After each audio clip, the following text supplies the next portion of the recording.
Well, here's my next project. Tell me what you think.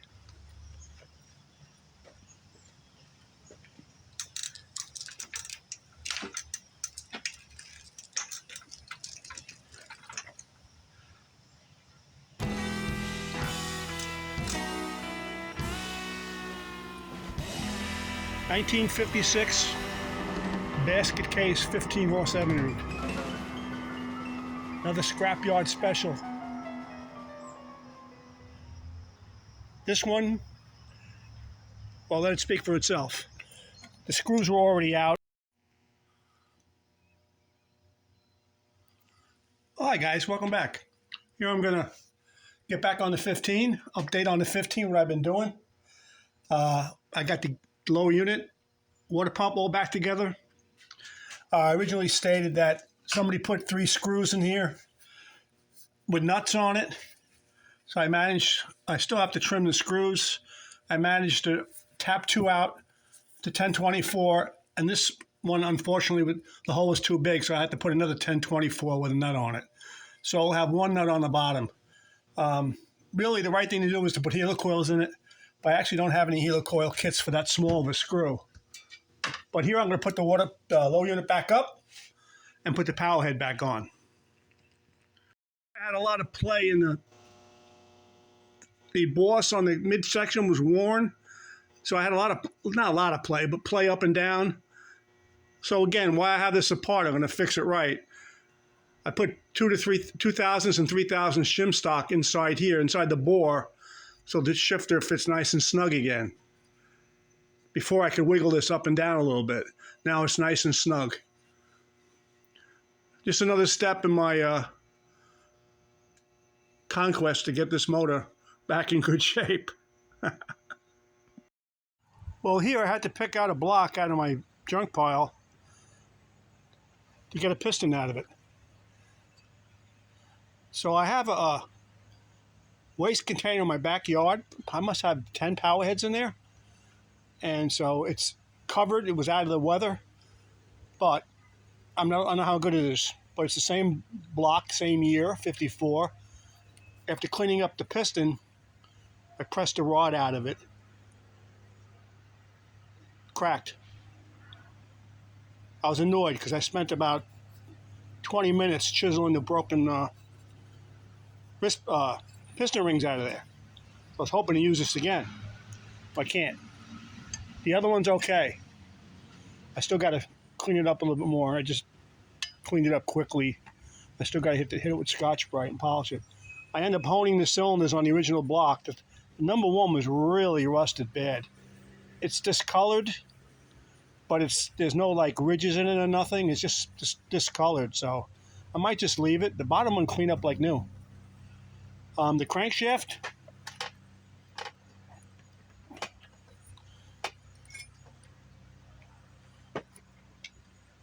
I put another bearing on the top. This year, it was the last year they didn't have the needle roller bearing in the bottom. They had the bronze bushings impregnated into the block. So the middle bearing was okay. The top one, like I said, split when I was trying to free it up. I'm not sure I'm going to use this crank. There is some discoloration. I haven't cleaned up any of the journals yet, just the way I took it apart. The only thing I cleaned up were the polished journals. I didn't do the counterweights. And the bottom's a little discolored too, but again, there's no needle bearing there. You could probably get away with it if it was the last crank on the planet. But I probably will change a crank. I haven't totally made up my mind yet. Well, here I just finished painting parts on the 1956 15 horse Evinrude. All enamel, no lacquer, no cheap paint, acrylic enamel with clear. So I bought a wet blaster last year. I tried to use the essay for the first time. I couldn't get it to work. The main problem is I only have a 2000 psi pressure washer. You need 3000 or better. I couldn't get the sand to draw up. I figured it would have done something, So I got the sand over here. It was in a bag in my garage for about a year. Even though it was out of the rain, it was still damp. So I have it drying now in the sun, and hopefully maybe I could use it later, even with my small pressure washer. But I have to get another one, a bigger one, at least 3,500. I think will do fine, because I don't want to sand the lower units anymore, the midsections, and to sandblast them in my cabinet in my basement. Even though I got a nice system down there, it still takes time. I want a fast way to knock the paint off these outboards, so I could, paint them and just save time. So here I have the gear case bolted back up. I end up straightening and polishing the brass prop. It looks really nice. I painted the bullet. Like I said, I did try to wet blast this whole midsection and lower unit yesterday, but I couldn't get the sand to draw up. A combination of not enough PSI in my pressure washer, and I think because the sand was damp. That's definitely a no-no with wet sandblasting. But anyway, power head's off. Got new gaskets on it this time. I didn't cheap out. And I'll put the power head on. Power head on. So I got the power head all bolted up. I rebuilt the carburetor. I still got to find the correct choke knob for it. And change the rope on the recoil. And we should be ready to go. I also put a tiller on it. All original. I changed the shaft. I found the grip. I had the indicator band. And I had to get a spacer in the grip and a spring because that was all missing. Again, the choke handle is still missing here. But I got it all cleaned up. She should be running very soon. Actually, should have her running by now. I mean, really milking this. But this is a hobby. It's a fun thing to do, and I enjoy it. I also checked for spark yesterday, and I have no spark in number 1. So I got to look into that. Maybe a bad coil. I'm pretty sure I cleaned the points on this one, so we'll see. And we'll work it from there.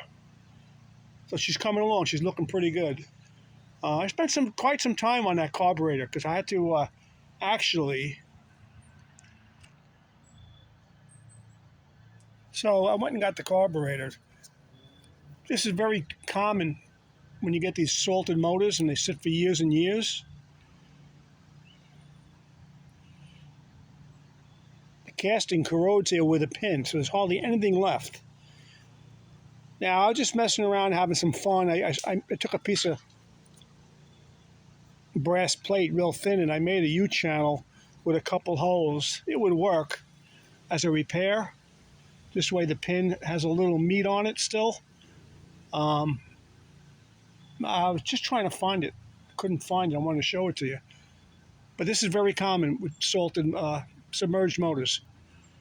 It just destroys the boss there where the pin goes. So to most people, the carburetor is junk. So I replaced the upper half only. So that was the only problem I had with the carburetor, basically. It wasn't super dirty inside. I mean, it's got some salt here and there, but it's not terrible. So here I have the sand. It's all dry now, sitting now for two and a half days now. Got very little rain here, which is pretty amazing, considering what's happening in other parts of the country. I thank God for that. But it's all dry now, so I'm gonna try the wet blaster with dry sand this time before I go ahead and try to buy another media to substitute for this. I just thought this was never going to dry, but it did. So, simple thing. We'll see.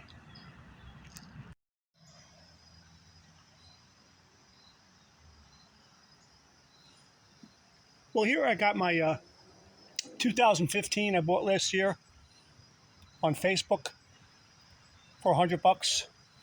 I've been looking for a low unit for it, the proper lower unit, and I just came across one the other day and I bought it on Facebook.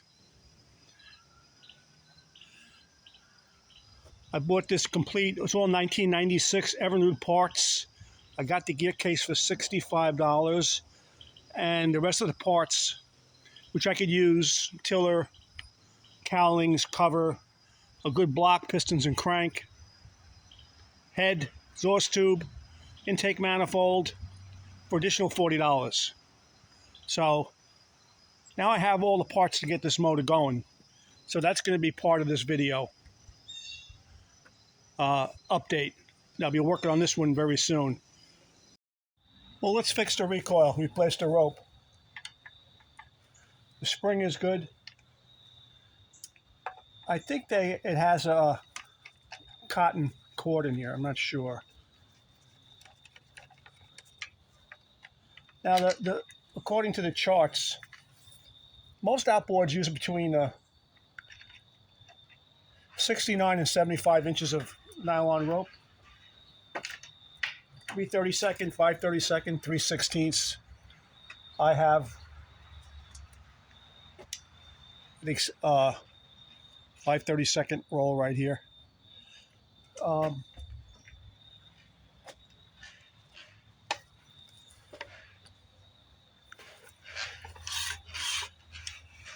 I'm not sure if it's cotton. It looks like cotton. Could be cotton. Anyway, we're going to change it. Now, I could measure it out 70 3/16, but I'm just going to replace the length of that rope that's in here because it's fine. Not too short. As long as it ain't, less than 4 feet, you'll have some problems with it. Anyway, let's change it. So time to change the rope. This is a pretty easy way to do it. So it's, there's different ways of doing it. Everybody has their own thing, but this is mine. So the first thing I'll do is, that's saying that everything else is good, Your spring is good, it retracts, everything works fine. I pull the rope all the way out. Try not to hit the camera.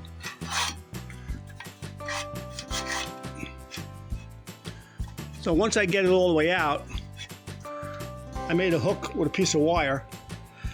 Basically hooks inside one of the holes, and then you just slip it in one of the recoil holes. And that will hold it while you change the rope. So once you get that done, I don't mean to sound like a teacher. I hate sounding like a teacher. And then just pull this out.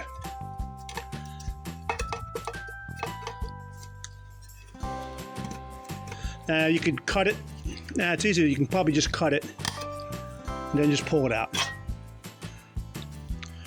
Now, what I'm going to do is replace this rope. Looks full length, so I'm just going to replace this length right here.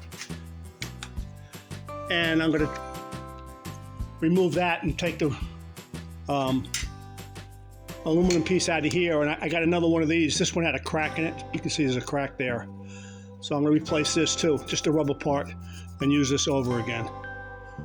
So let me do that.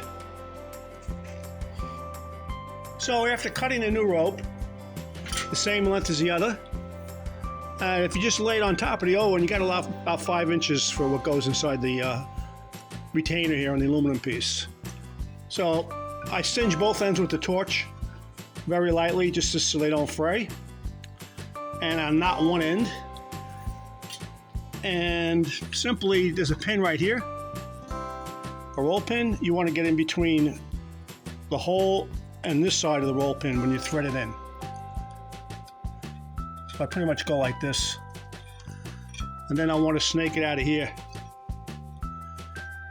Sometimes you get lucky and get it right away. And other times you don't.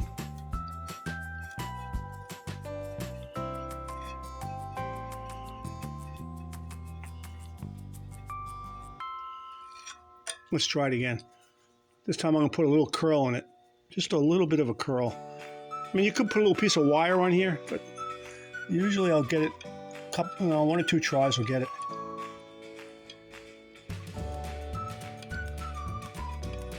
Come on, get in there, you. Make sure you're on this side of that roll pin.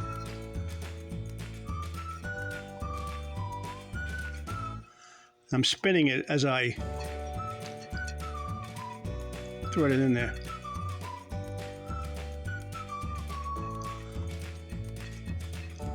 I saw it poking out over here.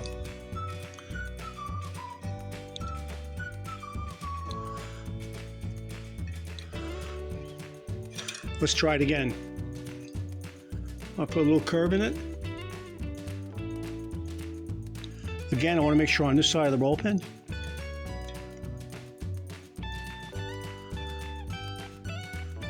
This time I'm not going to spin it because that will change the direction of the curve.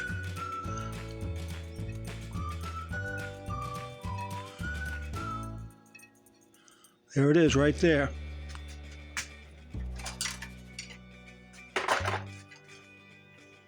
So I'll grab the needle nose on it.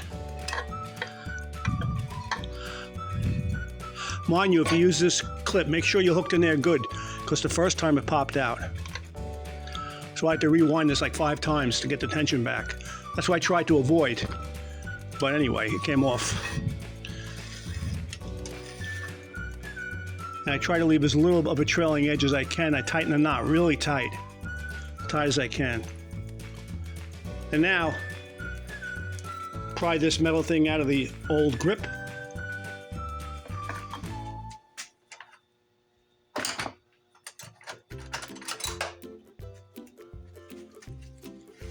Again, it's about, I don't know, it's about 5 inches in here, maybe. I don't know. Give or take.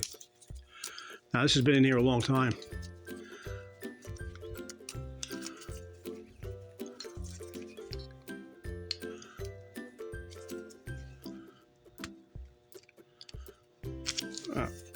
Let me do this off camera. I can't work around this camera. Hold on. So when these original ropes are in there for so long, they become really stiff. So then I'll take a wire brush and I'll wire brush this really nice. Clean that up. Once I get the old rope off, I pull the grip. Well, I'm not going to use that grip, so we don't have to worry about that. And the ferrule, I got a ferrule right here. That's the this part actually goes in between the cover halves. So actually, I'm not going to use this one either. I'm going to try to use this one. It's got a little bit of a sheath on it. Oh, it's got the metal in it. All right, so I don't need the metal. All right, so we can put that on the side. The old rope. We don't need the old metal piece on this one. But like I said, if you have to clean it up, just get a wire brush. And get it nice and shiny. It's easy to put together without all that corrosion in there. So I'll take the new rope. Put the ferrule on first.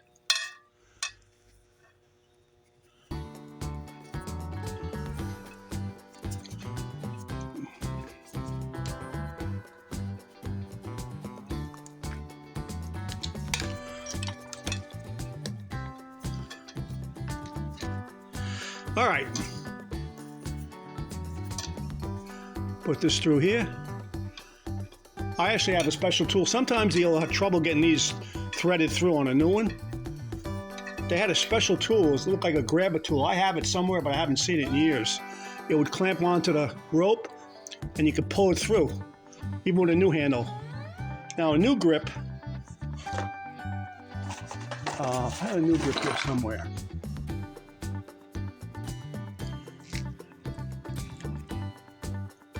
So I'll begin to start putting this part on here, the retainer piece.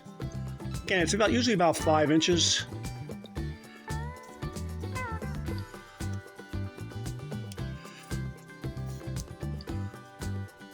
Pretty much self-explanatory. If you're not sure, just notice the way it's routed when you pull the old one apart. Now, just before I set this home, I'm a little bit long.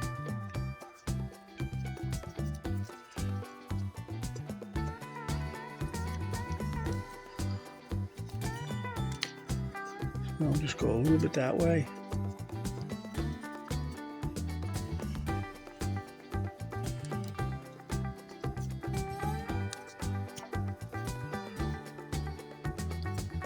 Goes underneath there and back up through here.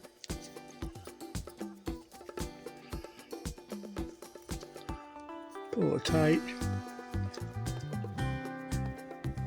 And if it's too long this time, I'm just going to cut it. Yep.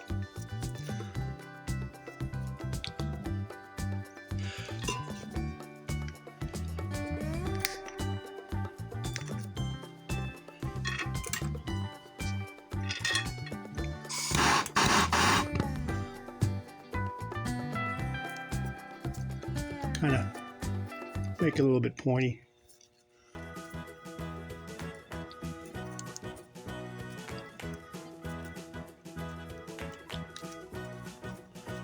What you can do with these is take a plastic mallet or something, kind of tap it in.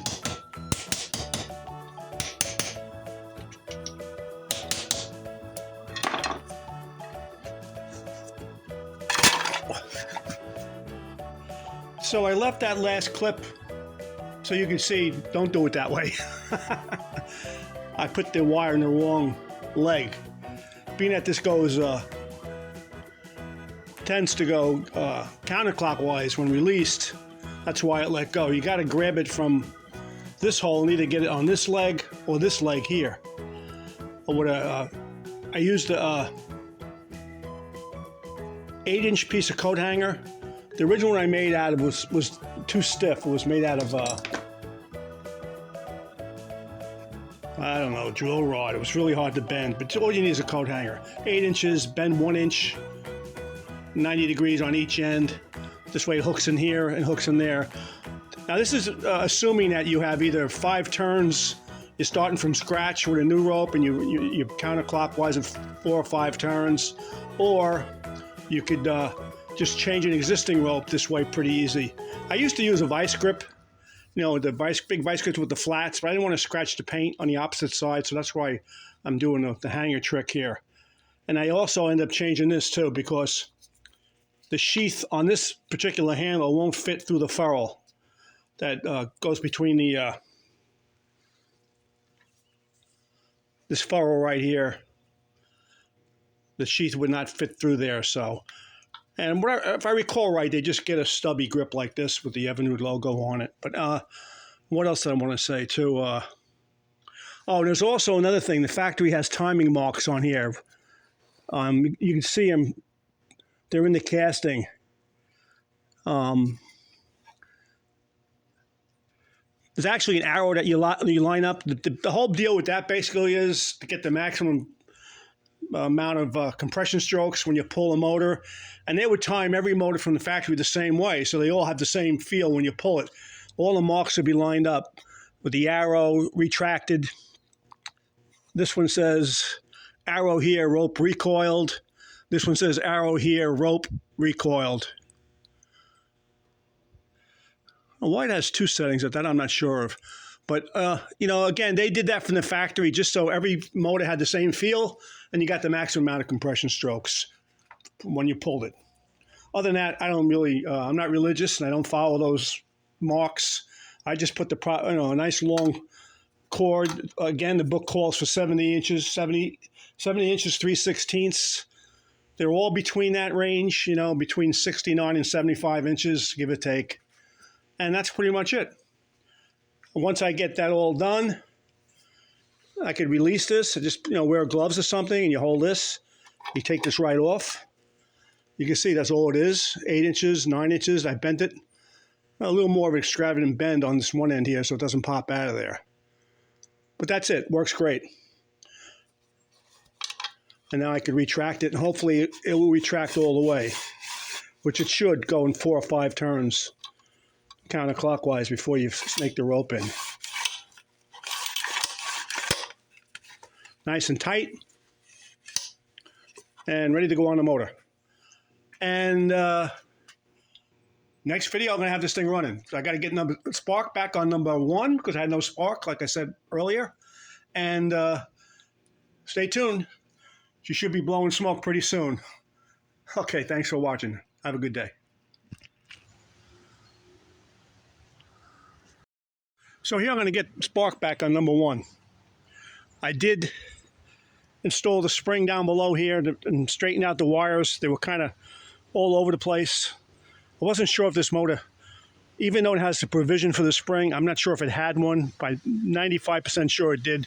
Anyway, I put the proper spring in there, and that kind of keeps everything taut to the block as you go up and down with the throttle, you know, and it looks a lot neater. I think this is the factory location for the clamp, but I'm not sure. Later they put it on the head, the standoff with the rubber insert.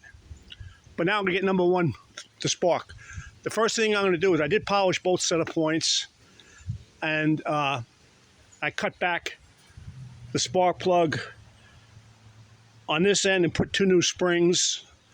And now I'm going to do the, first I'm going to do number one. I'm going to take the coil out and cut the plug wire back and reinsert it, because sometimes it corrodes. There's a pin inside the coil, the receptacle, and it corrodes, and this way it won't spark. So I'll do that first. If that don't work, I'll check the spark plug wire for continuity. If that's good and it still has no spark, I'm going to change the coil. Working on these motors on and off for many, many years. Hundreds of motors I've worked on in this style. Less than 5 bad coils I've come across. Especially in the early 60s when they got away from that old type insulation that cracked. I don't know what they used back in the 50s, but in the early 60s they went to the plastic, and the coils virtually last forever. Anyway, we'll see what happens with taking the coil out and cutting the spark plug wire back and reconnecting it. So here I got the magneto off. I usually like to take it totally off the motor, but I already got the spark plug wires all routed, and so I didn't want to mess with doing any of that over again. So now, being that this motor had so many problems in it, I mean, with the connecting rod bolts and all kinds of mistakes, maybe somebody was into this, apparently, because they're not the original coils. So maybe this coil might have not been installed properly. That's a possibility. So I'm going to pull it out. I took the all the screws out, the small one to the points, and the 3 opposite screws on the laminate there. And pull it out of there.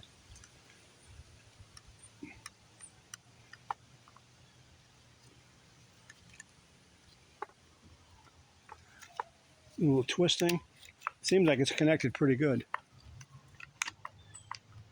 There it goes. Oh, it's a nice connection. No corrosion in there at all. I'm still going to cut it back. Now you could test the coil as a resistance check, but I'm just going to get another coil and put it in there. It's always easier. I found it, for me personally. There's a right way to do it, a wrong way to do it, or I'll do it my way. In this case, I'm going to do it my way. So I got my old Radio Shack meter here. Had it for years, and I backed the wire out of the boot here. It's right here, the number 1 wire. I'm just going to check it for continuity. I'm still going to cut it back and reinstall with another coil, and then check it again. If you listen very closely, you can barely hear it. Let's put it over here. I got it hooked to the spark plug on this side. There you go. So there's no